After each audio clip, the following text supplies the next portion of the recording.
we could talk about buying a house to start, Yeah, sure, why not? but we've got a lot on the agenda for 20 minutes.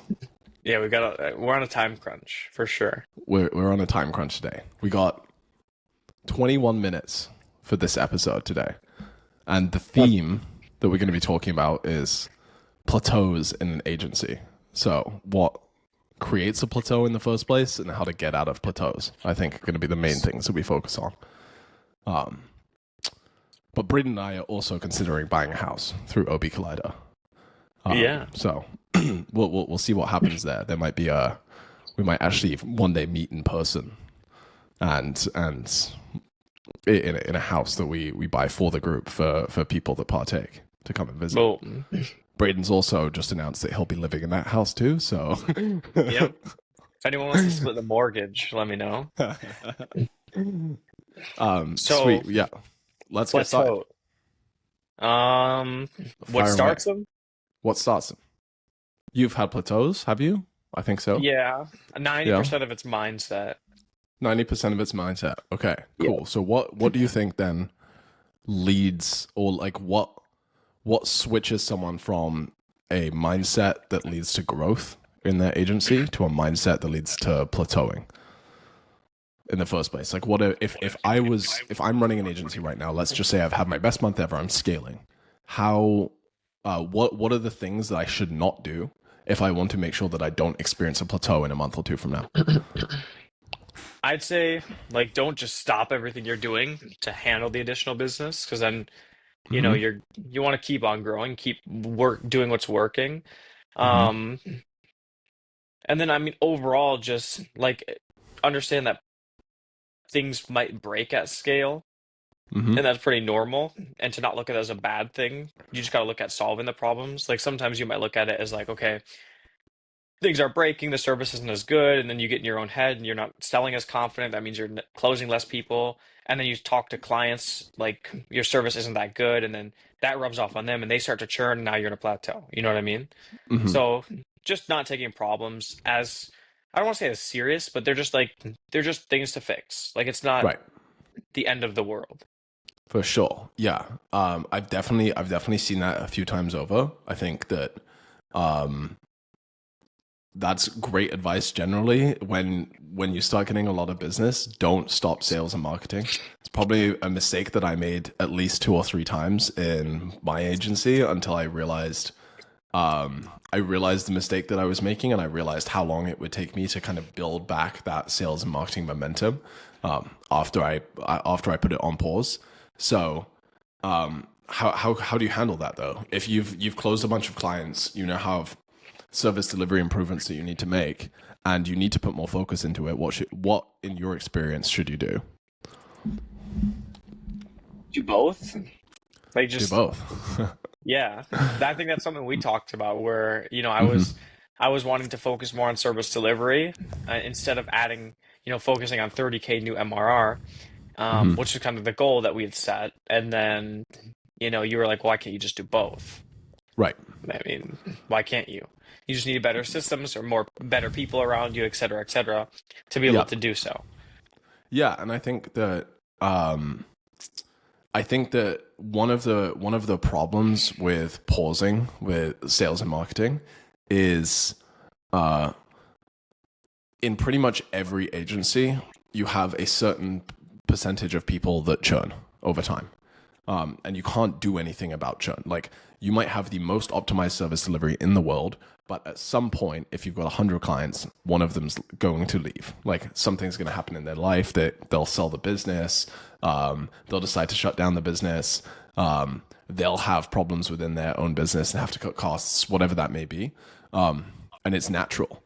So what happens is when you turn sales and marketing off and you stop bringing new clients in, you actually it's not you don't even start plateauing. That actually leads to decline, and that decline can happen really, really quickly if you're not focused on continuing to feed the business and give it life, which is sales and marketing itself. So I found that if you are starting to experience some challenges with service delivery, one of the best things that you can do for the business is keep sales and marketing rolling.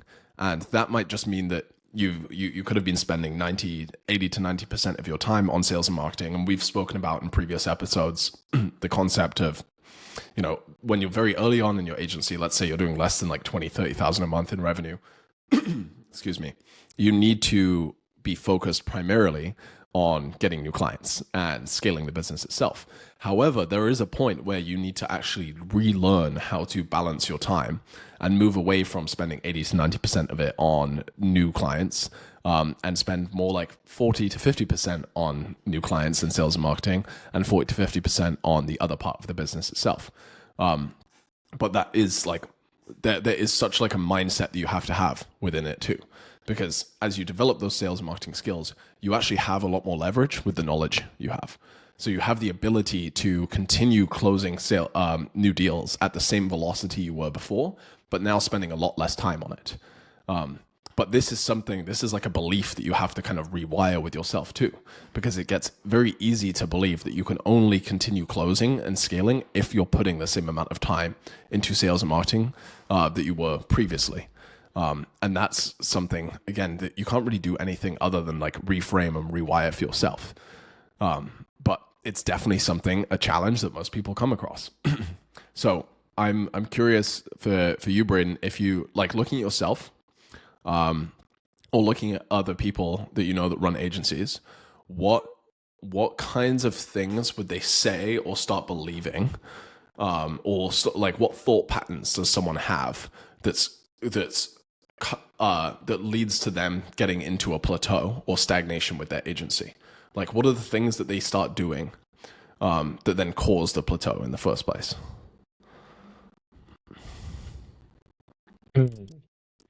I would just say like maybe stop doing what's working would be one of them, Okay. um, or deviating off that path. I think if you have something that's working, double down on it. Like what we were thinking of doing is adding on cold email, but there was really no point. Like we already had cold Mm-hmm. calls working, just double down on that.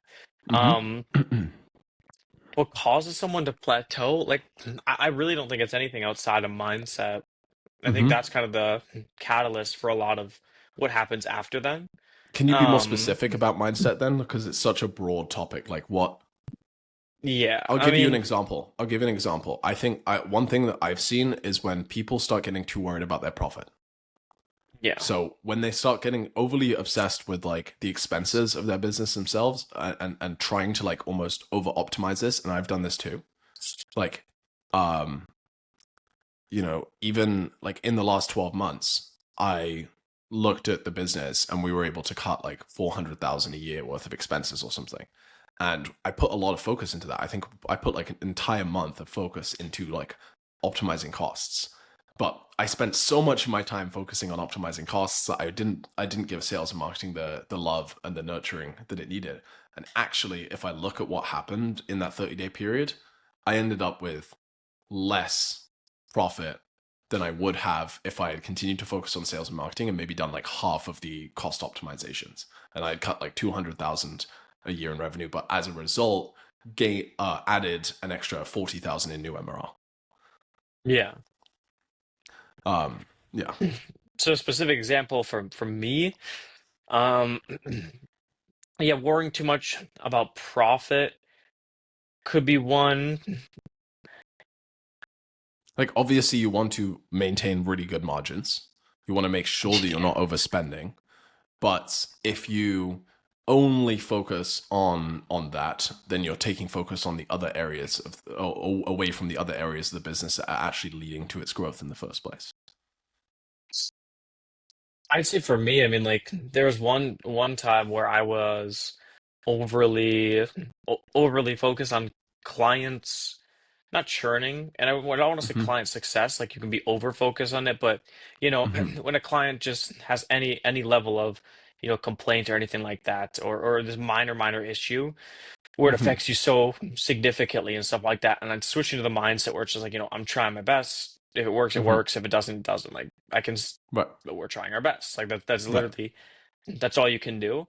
That's been Mm-hmm. a really good mindset because then you don't worry so much about the actual client. You instead are able to take that extra like brain focus and actually focus on the solutions, which in Mm-hmm. results will produce better client results.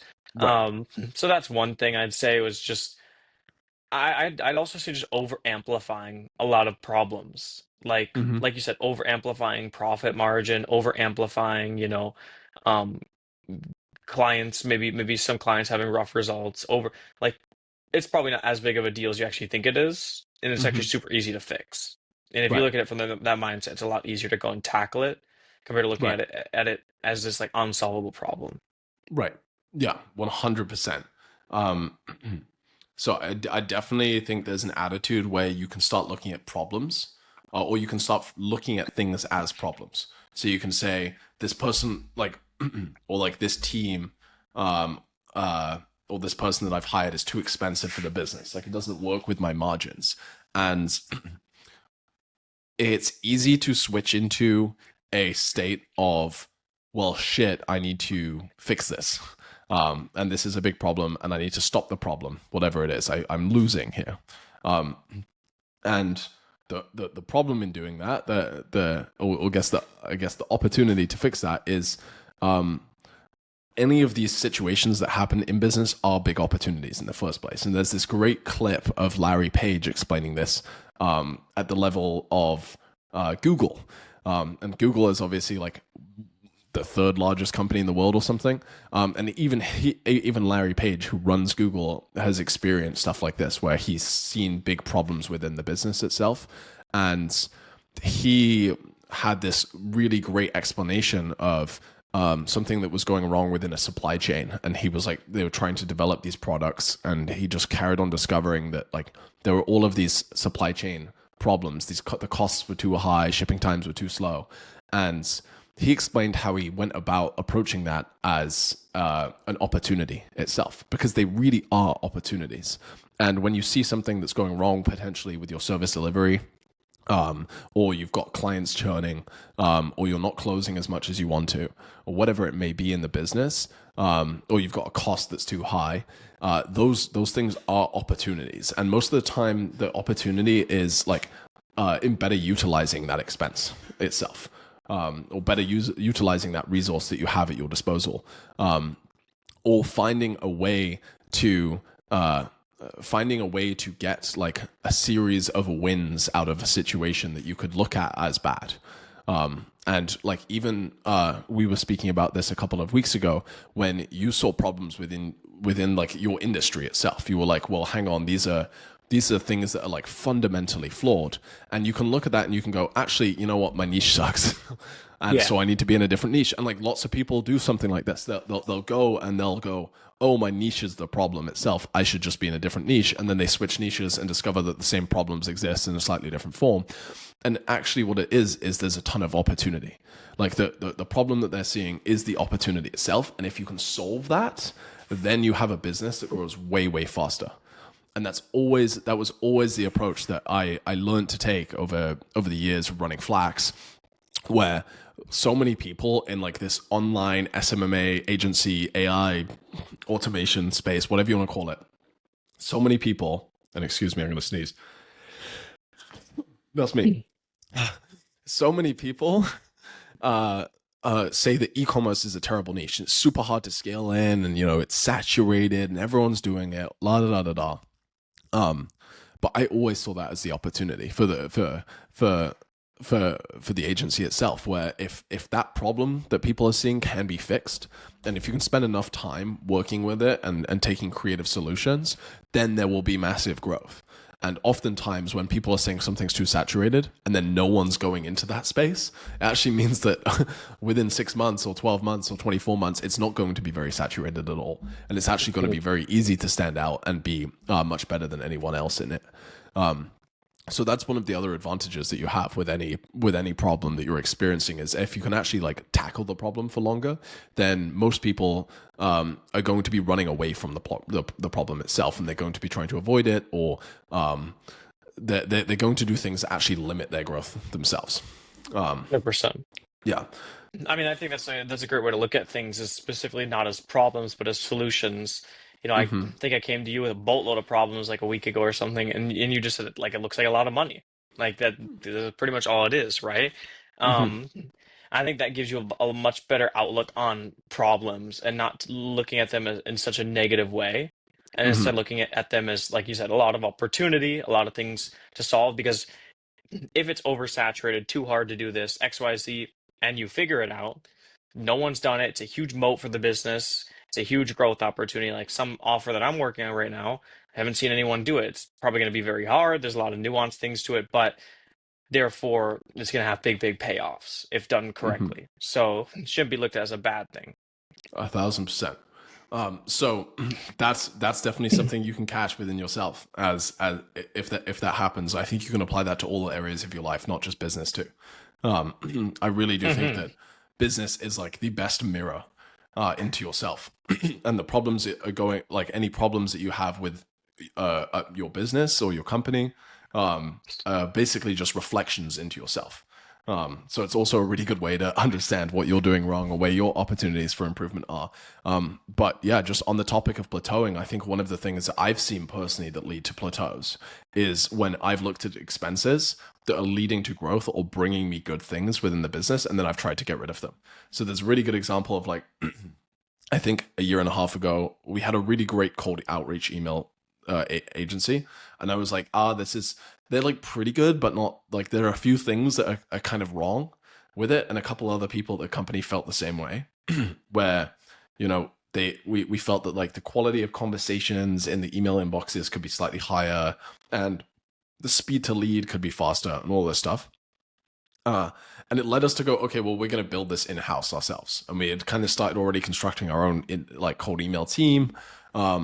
Even though this agency was killing it, like they would easily bringing us 10x every month on what we were paying them. If like in hindsight, in the month, it felt like, oh shoot, we're paying you guys like, uh, we're paying you guys like 20% of our profit or 30% of our profit. This is really big and really scary. But we were 3 months in with them. And actually, I think looking back, if we had stayed with them, we would have made a lot more money uh, over the next 6 months than with what I chose to do, which eventually worked out. But I could have done both in tandem. And that was building a cold email team in house and then realizing how hard it was. And then actually, as a result of me only doing it for one company, it being a lot more expensive than hiring an agency itself. So I was able to turn that into something good after I realized my mistake. But in hindsight, if I had just kept the agency and I kept the thing that was bringing a load of growth to the business would have grown faster. And I would have probably been less likely to, experience kind of like plateaus or like slow month over month growth. I would have been able to keep up the velocity I had where I was able to grow on some months by like 50%, maybe even 70%. So that's a little bit of a ramble or rant on cutting expenses and knowing what to cut to. Definitely. Definitely. Love it. So, Cool.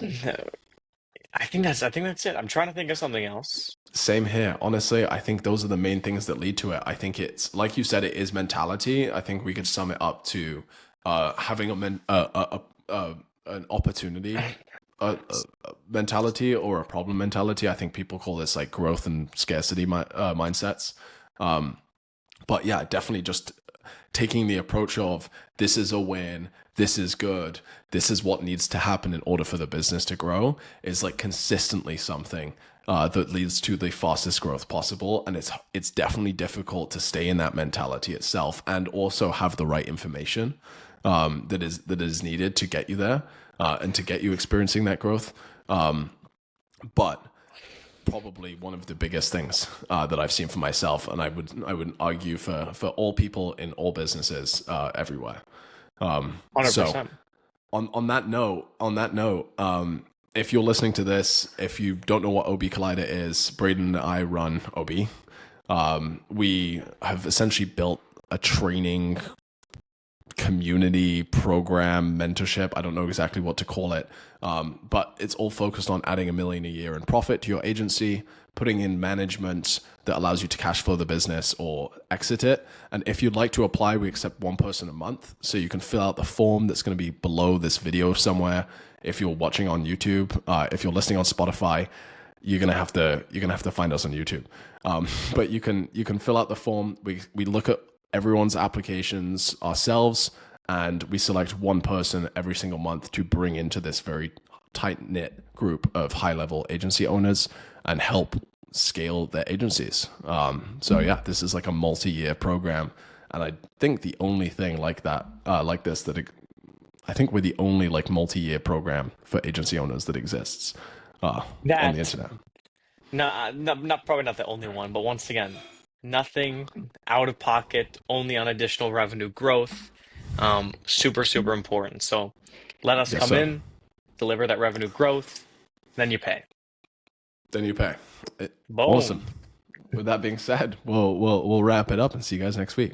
I'll just see it Bye bye. later.